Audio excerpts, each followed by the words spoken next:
اشفاق احمد رحمۃ اللہ علیہ فرماتے ہیں کہ لفظوں کے دانت نہیں ہوتے مگر یہ کاٹ لیتے ہیں، اور اگر یہ کاٹ لیں تو ان کے زخم کبھی نہیں بھرتے۔ یعنی کہ ہمیں ہمیشہ سوچ سمجھ کر بات کرنی چاہیے۔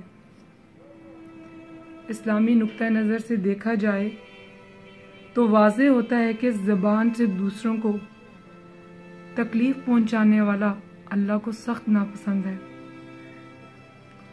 کہ اگر حج جیسی مشقت والی عبادت بھی کر لی لیکن زبان سے دوسروں کو تکلیف پہنچانا نہ چھوڑا تو وہ ضائع ہو گئی۔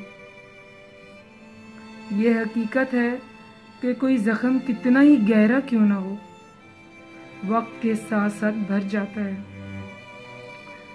لیکن اگر کوئی زخم کسی کی زبان، کسی کے الفاظ سے پہنچا ہے تو پھر دن، مہینے یا سال گزرنے کے بعد بھی اس کا گھاؤ نہیں بھرتا۔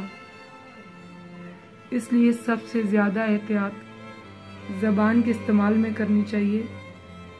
یہی زبان رشتوں کو مضبوط کرتی ہے اور اسی کی وجہ سے مضبوط سے مضبوط رشتے بھی کمزور پڑنے لگتے ہیں۔